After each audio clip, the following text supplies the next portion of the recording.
بسم اللہ الرحمن الرحیم۔ السلام علیکم۔ اردو کہانی سینٹر میں خوش آمدید۔ آج کے اس ویڈیو میں آپ کو ایک معصوم لڑکی کے اوپر بیتی دکھ بھری سچی کہانی سنانے چاہ رہی ہوں، لیکن کہانی سنانے سے پہلے نئے آنے والوں سے گزارش ہے کہ اردو کہانی سینٹر کو سبسکرائب کیجیے اور ہماری ویڈیو سب سے پہلے دیکھنے کے لیے بیل آئیکن کو کلک کیجیے۔ چلیے شروع کرتے ہیں کہانی۔ یہ میری ماں کی دوسری شادی تھی، مگر میرے نئے ابا کی پہلی شادی تھی۔ وہ تو جیسے فتح کا جشن منانے آ رہا تھا، ہر طرف شادیانے بج رہے تھے، باراتی رنگ برنگ لباسوں میں ملبوس خوشگپیوں میں مصروف تھے۔ میں ایک طرف تنے تنہا بیٹھے یہ سوچ رہی تھی کہ آخر میرا کیا کرنا بنتا ہے، مجھے اس شادی کی خوشی منانی چاہیے یا غم۔ میری ماں ابا کی وفات پر اس دن ہی روئی تھی جس دن اس کی میت صحن میں پڑی تھی۔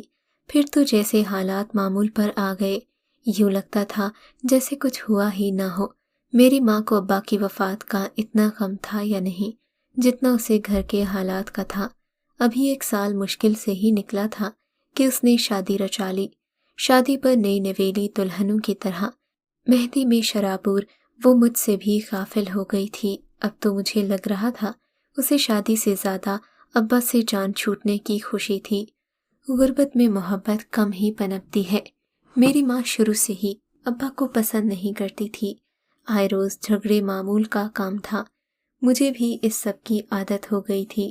ابا کی غیر موجودگی میں امجد نام کا ایک شخص آیا کرتا تھا جو اپنے آپ کو ماں کا رشتہ دار بتاتا تھا۔ وہ جب بھی آتا میرے لیے ڈھیروں کھانے کی چیزیں لاتا تھا۔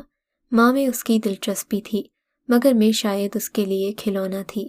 مجھے ماں کی غیر موجودگی میں وہ گود میں بٹھا کر ٹافیاں کھلاتا رہتا تھا۔ ابا کے مرنے کے بعد اس کے آنے جانے کی رکاوٹیں ختم ہو گئیں۔ ماں کی جیسے دلی خواہش پوری ہو گئی۔ ماں نے اسی شخص سے شادی رچا لی۔ شادی کے 1 ہفتے تک ہم لوگ اسی ٹوٹے مکان میں رہے جسے ابا اپنی جنت بتایا کرتے تھے۔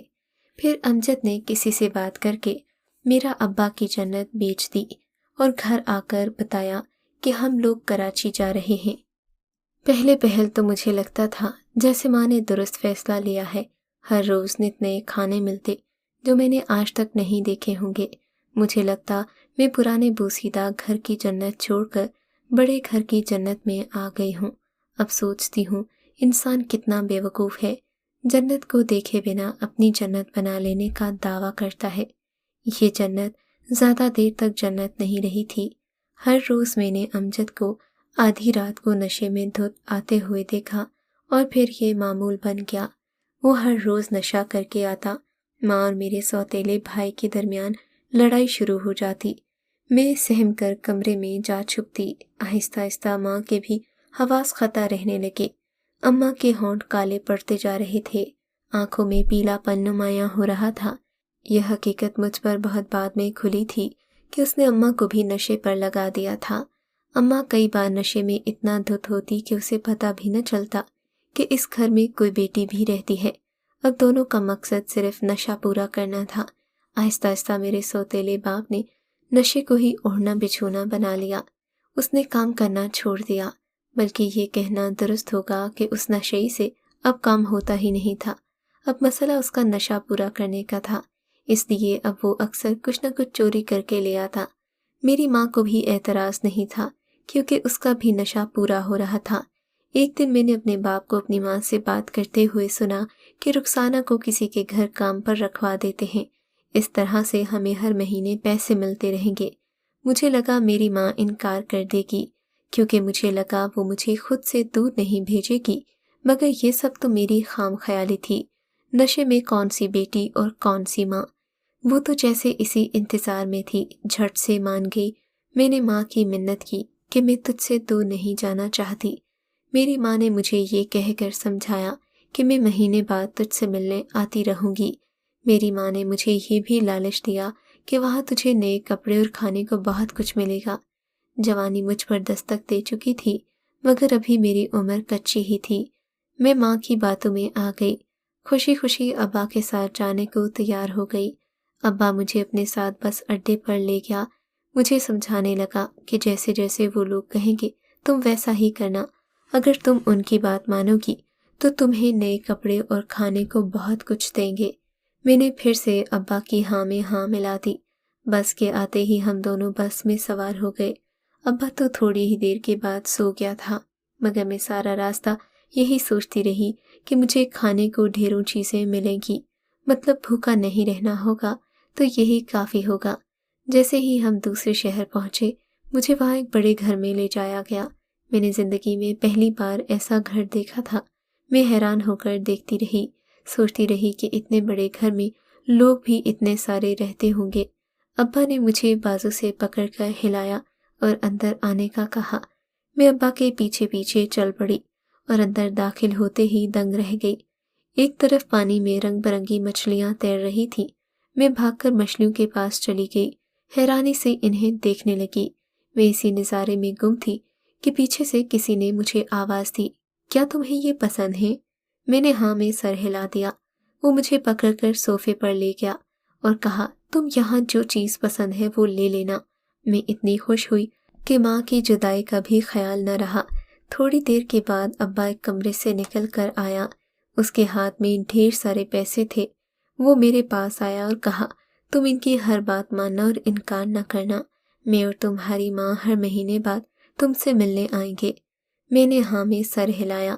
ابا وہاں سے چلا گیا۔ میں یہاں آ کر بہت خوش تھی، اپنی مرضی سے کھاتی پیتی اور کھیلتی۔ اب تک مجھ سے انہوں نے کوئی کام نہیں کروایا تھا۔ مجھے اتنا پیارا کمرہ اور کھانے کو اچھی اچھی چیزیں ملتی کہ میں اپنے آپ کو بڑا خوش قسمت سمجھنے لگی۔ 2 ماہ تک مجھے اماں کی یاد نہیں آئی۔ پھر ایک دن میں اس گھر کی مالکن، جسے سب آنٹی کہتے تھے، اس کے پاس گئی اور کہا، مجھے ماں کے پاس جانا ہے۔ تب تو آنٹی نے مجھے یہ کہہ کر بھیج دیا کہ تیری ماں سے ملوا دیں گے، مگر ایک لڑکی نے مجھے چپکے سے بتایا کہ تمہارا ابا تمہیں یہاں بیچ گیا ہے۔ بیچ گیا ہے؟ میں کوئی سامان ہوں؟ مجھے لگا وہ جھوٹ بول رہی ہے۔ میں پھر بھی اسی آس پر رہی کہ آنٹی مجھے میری اماں سے ملوا دے گی۔ مزید 2 ماہ کا عرصہ گزر گیا، نہ ہی اماں آئی اور نہ ہی ابا۔ میں جب بھی اماں سے ملنے کا کہتی، وہ آنٹی کوئی نہ کوئی بہانہ کر کے مجھے واپس بھیج دیتی۔ ایک دن میں آنٹی کے پاس بیٹھ کر اونچی آواز میں رونا شروع ہو گئی۔ تب تو جیسے اس آنٹی کا اصل روپ سامنے آنا شروع ہو گیا۔ اس نے ایک دو بار تو مجھے چپ کرانے کا کہا۔ جب میں نے ماں سے ملنے کی رٹ لگائی رکھی تو اس نے 2 ہٹے کٹے ملازموں کو آواز دی اور کہا، اسے یہاں سے لے کر جاؤ، اگر چپ نہ کرے تو اس کی ہڈیاں توڑ دینا۔ میں خوف کے مارے چپ کر گئی۔ میں کمرے میں بیٹھ کر سوچتی رہی کہ آخر میرا کیا قصور تھا۔ میں نے تو کبھی اماں کو تنگ نہیں کیا تھا، نہ کبھی اس سے کوئی چیز مانگی تھی، جو اماں نے مجھے یہاں ان کے پاس بھیج دیا۔ آہستہ آہستہ مجھے اس کمرے میں لے جایا جانے لگا، جہاں سے اکثر طبلے کی آواز آتی۔ مجھے ڈانس سکھایا جا رہا تھا۔ اس کام پر ایک خواجہ سرا معین تھا۔ اس نے میری خوبصورتی دیکھ کر آنٹی کو خبر دی کہ آپ کے ہاتھ تو نگینہ لگ گیا ہے۔ 13 سال تک میں ایک مکمل ڈانسر بن گئی تھی۔ ہر روز محفلیں ہوتی، میں ہر محفل میں پرفارم کرتی، کیونکہ آنٹی کے خیال میں خوبصورت بھی تھی۔ مجھے ڈانس کرنا بھی خوب آتا تھا۔ میرے ڈانس کے بدلے آنٹی ہزاروں روپے کماتی۔ میرے دن اور رات ایسے ہی گزرنے لگے۔ میں نے بھی اسی پر سمجھوتا کر لیا، دوبارہ کبھی اماں سے ملنے کی خواہش نہیں کی۔ ایک دن آنٹی مجھے ڈانس کروانے کے لیے کہیں لے کر گئی۔ وہاں کے ایک جیون نامی شخص نے میرا ڈانس دیکھ کر آنٹی کو موما کی رقم دے کر مجھے آنٹی سے خرید لیا۔ ایک بار پھر میں بھیڑ بکریوں کی طرح بک گئی۔ جیون نے مجھے امیروں کے طور طریقے سکھانا شروع کر دیے۔ کانٹا ایسے پکڑنا ہے، کھانا کھا کر ٹیشو ایسے استعمال کرنا ہے، پرفیوم کیسے چھڑکنا ہے، گاڑی میں کیسے بیٹھنا اترنا ہے۔ جیون کا ارادہ مجھے دبئی لے جانے کا تھا۔ اسے لگتا تھا کہ وہ مجھے ماڈل بنا کر زیادہ پیسہ کمائے گا۔ ماڈل کی اس نے مجھے اتنی تعریفیں سنائی کہ مجھے ماڈل لگنا ایک خواب محسوس ہوا۔ میں ٹی وی پر آنے کے خواب دیکھنے لگی۔ میرا نام رخسانہ سے بدل کر رانا رکھ دیا۔ اسی نام کا پاسپورٹ بنا، اب میں رانا کہلانے لگی۔ کبھی کبھی تو جیون مجھے آنٹی کی طرح ہی لگتا۔ مجھے لگتا یہ میرے اچھے دام لے کر مجھے کہیں اور بیچ دے گا، مگر ایسا نہیں ہوا۔ میں جہاز میں پہلی بار دبئی جانے کے لیے بیٹھی تھی۔ جہاز کا سفر جو میں نے کبھی سوچا بھی نہیں تھا۔ دبئی پہنچ کر اندازہ ہوا کہ دبئی کی پوری دنیا میں دھوم کیوں ہے۔